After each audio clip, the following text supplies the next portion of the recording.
All right, we're going to be writing equations given different criteria to put it into whatever form it asks for. Numbers 1 through 3 says write an equation in vertex form. Vertex form looks like that. F of x equals a times x minus h squared plus k. The function is quadratic. Well, that just means we're going to have an x squared, and so we need to make sure we have that. Function operates upward, so that means our a is positive. Function is translated 5 units to the right, so that means we have a minus 5 inside the parentheses. Doesn't say up or down, so we have nothing behind it. And the function has a dilation factor of 1, and it's a positive 1. We don't necessarily need to write it, but you can. Or you can write it like this. And we can see the graph to the left.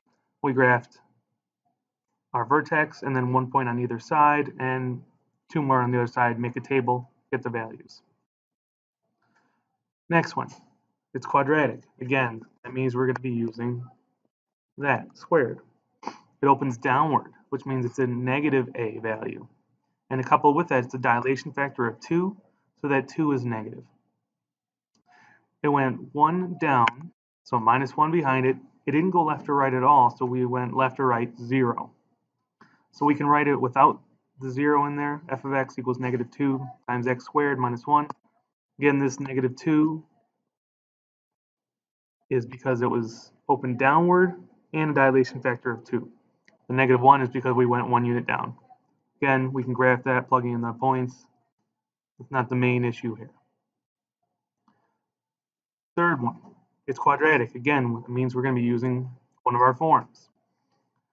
The function reflects over the x-axis, meaning a is negative, so it's upside down. And the function has a dilation factor of 1/2, so it's negative 1/2 that's out front. That's our a value. Function translated 8 units up, so plus 8 behind it. 2 units to the left, plus 2, because it's the opposite of what you think. And we have our equation f of x equals negative 1 over 2 times x plus 2 squared plus 8. More of the same. We're going to write these functions in vertex form, and we have to find the a value. So here we have our vertex, h and k. We have another point on the graph, which is just an x and an f of x, or a y. And we need to find a. So we substitute into vertex form here our f of x, our h, and our k from this part. So it looks like negative 4 equals a times negative 1 minus 2 squared minus 1. Do our order of operations. Inside the parentheses first, negative 1 and negative 2 gives us negative 3. Our exponents next, negative 3 squared is 9. And I put it in front of the a. That's usually how we write it. Then to solve for a, we add 1 to both sides. We're at negative 3 equals 9 over a, or 9a. Divide by 9. You can't divide that equally, so it's a reduced fraction of negative 1/3. Then place that in for a, and the rest of the problem is just our h and our k. We keep the x the same, and f of x as f of x. Similarly, number 5, we do it the same way, except now we're given points on a graph. Again, we have our h and our k, our x and our f of x, or our y. So, again, we're using vertex form because they gave us the vertex.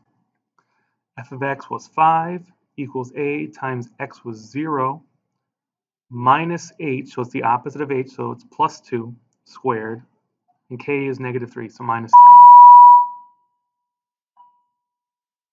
3. Sorry about that. 5 equals a times inside parentheses, 0 plus 2 is 2. 2 squared is 4. 5 equals 4a minus 3.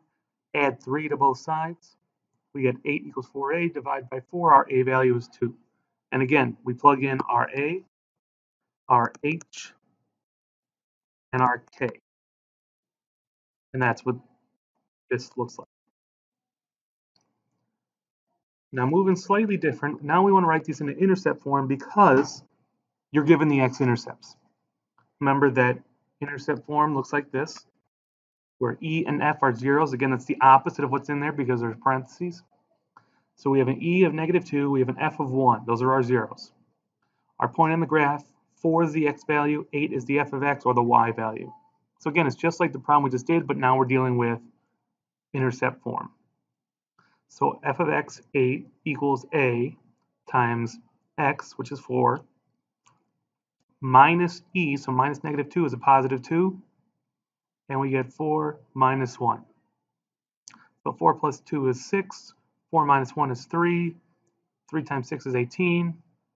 We divide both sides by 18. We can't divide it evenly, so we get a simplified fraction. So we plug it back in, 4 over 9 times x plus 2 times x minus 1. Again, these are the opposites of the zeros because they're in parentheses. One last problem. Same thing though. We have our zeros. We have our point on the graph. We substitute all in.